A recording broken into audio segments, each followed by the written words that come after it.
in partnership, the MTA, Port Authority, and others, actually took 70,000 ghost vehicles off the roads.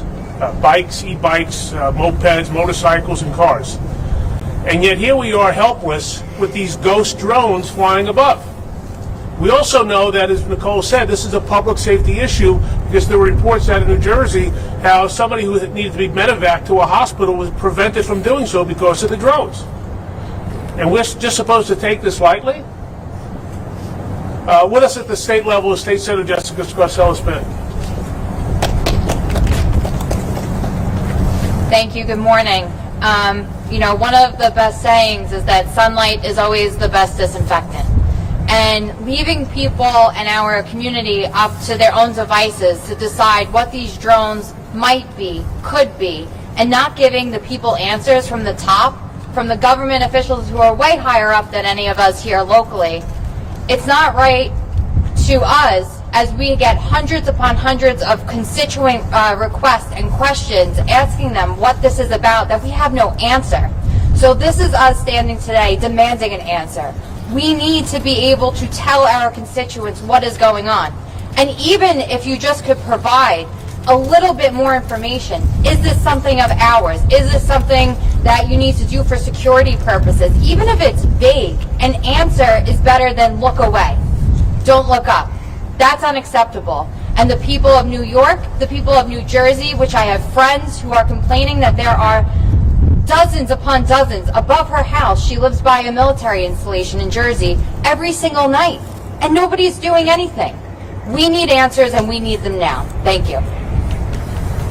Thank you, Jessica. Now, there's also reports of why don't you shoot them down? Perhaps the President of the United States or the Governor of the state of New York or elsewhere should say or issue an executive order to allow people to shoot the things down.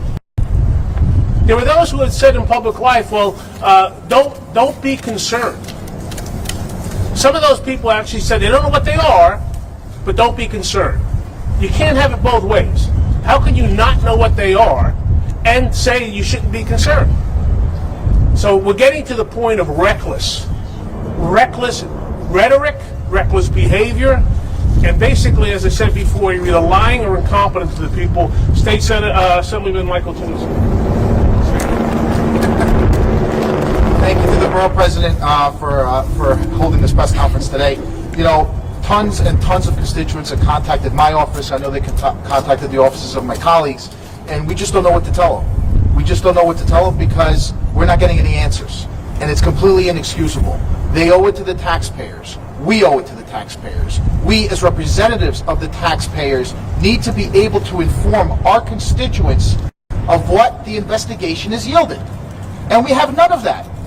We have none of that. They're either lying or they're incompetent. It's 2024.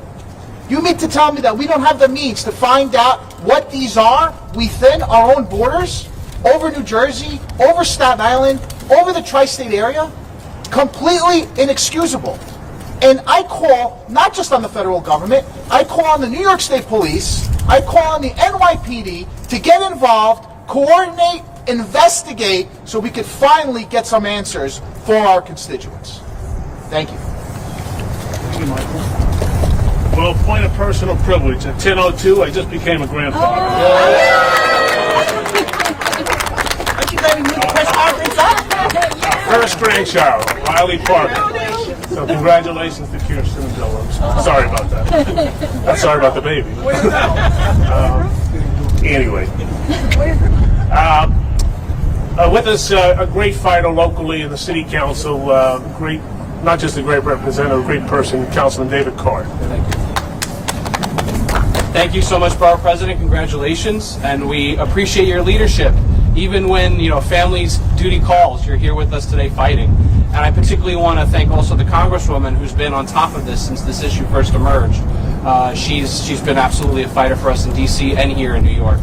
And the truth of the matter is that the people just want to know what's going on.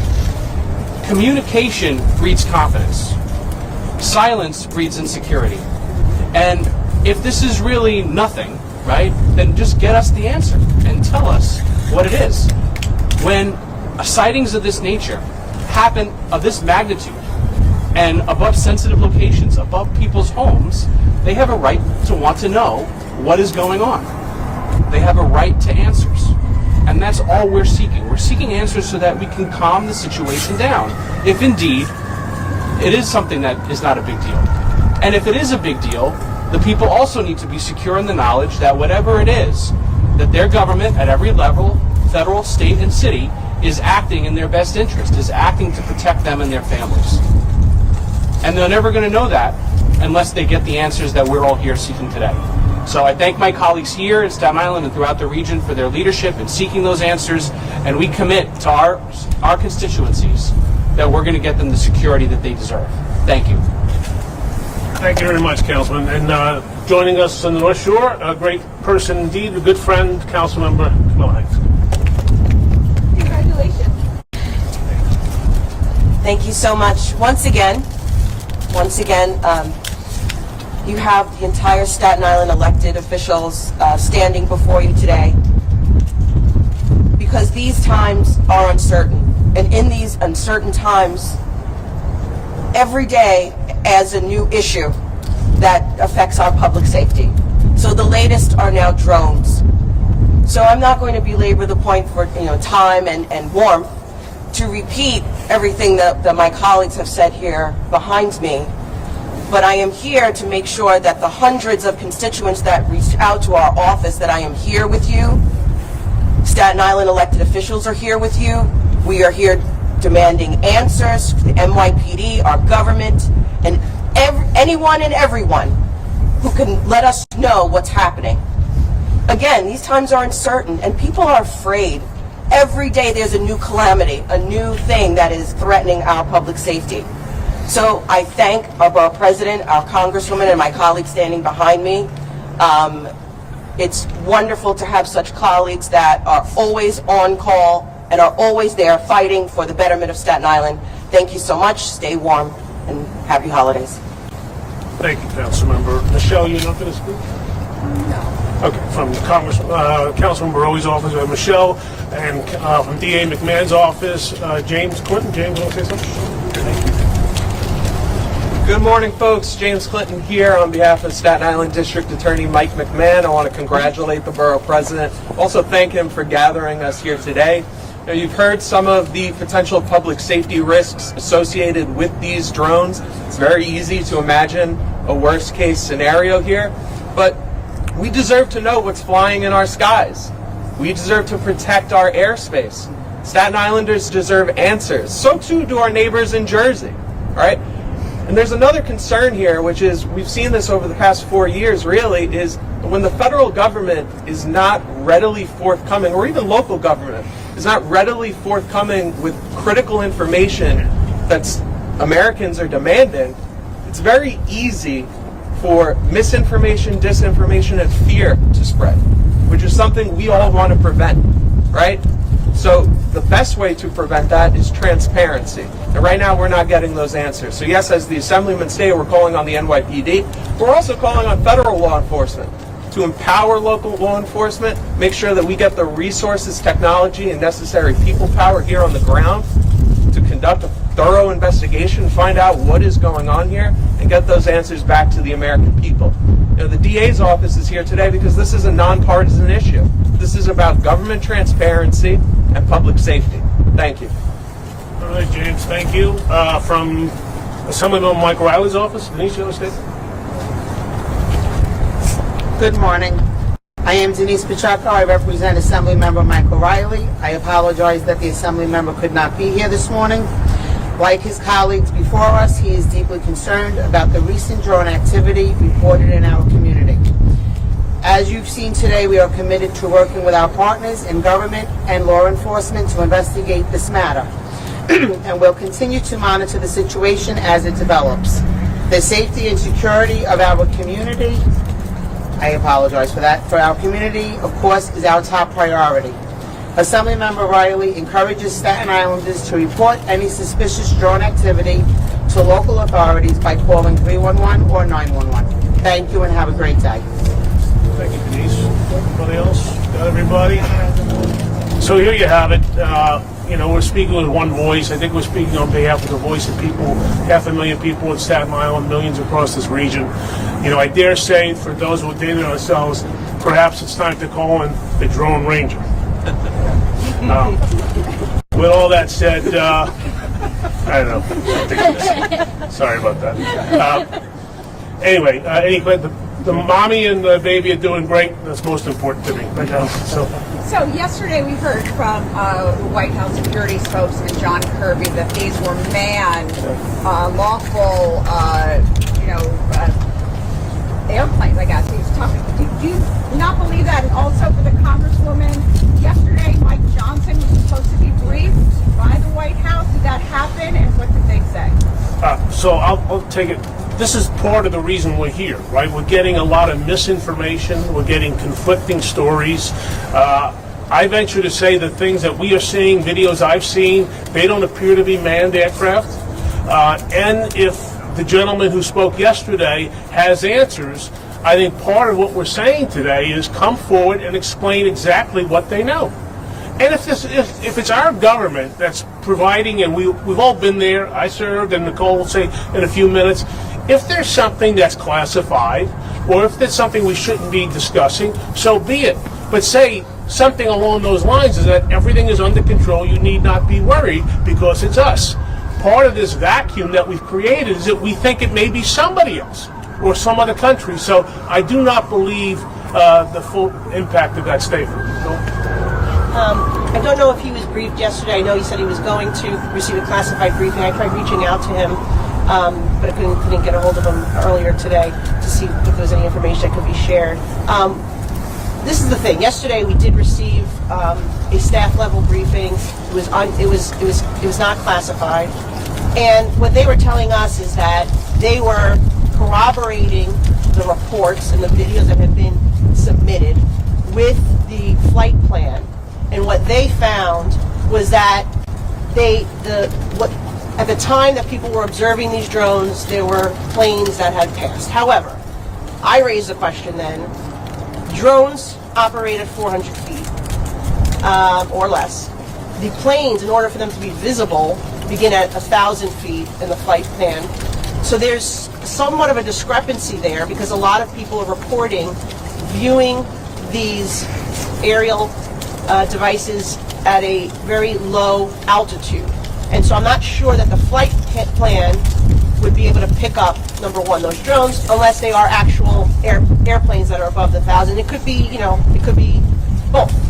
And so I think that could be an answer for some of the objects that have been seen because, it's hard, sometimes at night particularly, it's very hard to tell the difference or what exactly it is. But some are very obvious that they're drones and they're operating at a very low altitude, which, if it's recreational, commercial, would be a violation of the FAA regulations.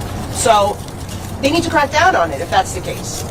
That's why I believe that this is either our government or a foreign government that is operating these systems, because it does not make sense that it would be commercial or recreational. And that's just my assessment without getting any real answers from the agencies that were participating. You had Department of Homeland Security, you had FAA, you had the DOD, and this was the best that they could provide us during yesterday's briefing call. And let me just add, frankly, I was told from someone in law enforcement 2 weeks ago that they were tracking drones. That this person that I spoke to saw 10 himself. So that's why when they say they're all manned, I have to unfortunately disagree. Reagan Adji, ABC News. First, two questions. One, did any of you actually witness one of these drones? And two, what is your name going to be as a grandpa?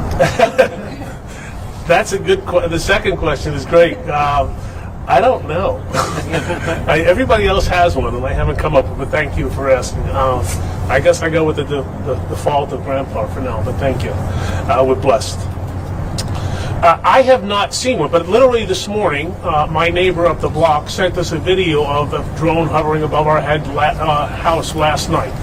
And we've seen a lot of, I think everybody can speak here independently if they want. We've seen videos of people sending us unsolicited This was over our house. This was over the container port. So have I seen one in the sky myself? No, but I think the reports are just so overwhelming that they exist. For the borough president and the congresswoman, have you noticed certain location on Staten Island, certain part where you're receiving constituent calls more so than other parts of the island? There are folks with these drones. Yeah, they're all over. I think they're more concentrated on, I would say, near the water, like here. Friends of ours out in Tottenville have seen them over where the breakwaters are, out off the coast. As I say, we live relatively close to the water, not right on the water. We saw them we were seen last night. And then the first reports of Staten Island were over closer to the Goethals Bridge and the New York Container Port. So I don't know. Does anybody have any other? No, I think that's accurate, and I'm responding Greek Hills maybe, but again, I agree with Vito. That's the same stuff that we're hearing. We saw one last night, right around this area. You saw one with your own eyes? Tony saw one. He was pointing it out to me. The thing is, you can't. I personally. Can we get Tony on to speak and describe no. what he saw? And Go ahead, Tony. You want to say what you saw? Come on. I'm sorry. There he is. Tied NYPD too. Can you step in front, please? It's hard to really describe it. I see the lights, the red and green, blinking on and off. They're pretty high. Some of them are low. I saw quite a few of them last night. And they're mostly in this water area that I see. I live right here. How large are they? It's hard to tell. And do they look different than a regular recreational drone? Yeah, a little bit. Okay. They look a little bigger than. I have a recreational drone, so they look a little bigger than the recreational drone. But it's hard to tell the exact dimensions or size. They hovered, they lowered, they go with direction. I've seen. What time of day did you see this? This was around 5:30, 6 o'clock yesterday evening. I see them mostly on the shoreline here. A couple of them are different heights. And yesterday I drove into the fort to try to follow one, and it went south toward the South Shore. And do you watch them long enough to you see them leave a certain area? I just saw this one yesterday fly toward the South Shore, and I lost it in the trees. So. And at that point, did you make a call? Did you call 911 or 311? Report it? I didn't, truthfully. I just want to point out what I said earlier about the FAA regulations. I just want to point out what I said again about the FAA regulations. Commercial drones cannot operate half an hour after sunset and then up until sunrise. So right there you see that this is a violation of FAA regulations, which that's why I believe it's either our government or a foreign nexus that's operating these drones. And if it's not, then we really need the FAA and Department of Homeland Security to step up here, because there's a clear violation. Has anyone reached out to the FAA? Yeah, we have. When did you reach out to them? What are they telling you? We reached out last week after the first sighting of Staten Island, because we were informed that both the FBI and FAA were investigating at least the drones that were sighted, or manned aircraft in New Jersey. And in light of the fact that they were spotted in Staten Island, we asked that the Staten Island be included in those investigations. Two quick questions. And that flight restrictions be imposed over I requested that flight restrictions be imposed over these sensitive facilities. And, quite frankly, I got a cookie cutter response and I'm not happy with. Can you give us Tony's full name? Aren't there flight restrictions already for federal properties? Aren't there federal restrictions on these properties? I don't think there's one necessarily over the Verrazano Bridge. I know that the White House obviously has flight restrictions, and there are some others facilities, but I don't think that this is a national park. Yes, the Coast Guard operates out of here as well, which is why I'm concerned. But I don't believe that there's flight restrictions that are currently applied to this location. And as the Congresswoman mentioned, there were time restrictions. And as I mentioned before, the law enforcement official that told me saw a bunch of drones, 10 in his count. It was about 1 or 2 o'clock in the morning. So. Can you give us the eyewitness's name? Yes, When did you first start getting these reports of sightings, about an estimate, and about how many could you estimate from Staten Island constituents have you gotten over that time period? Is it hundreds of thousands? Yeah, we got the first one. It was a little over a week ago. But frankly, I've been aware of this situation since before Thanksgiving. And it's only escalated almost geometrically since then. And everybody here has got at least several, I'm sure, reports. Can we get Tony's full name, please? Tony? Tony Garcia, Garcia. Thank you. Are these single drones or you see them in packs? It varies. I mean, the one, when I first was told, they were basically in some singular flight pattern, almost follow each other like aircraft fighters, frankly. So, but it could be individual. One, the video that was sent to me this morning was one hovering above my house. Thank you. Thank you. Thank you. Congratulations. Borough President. Congrats.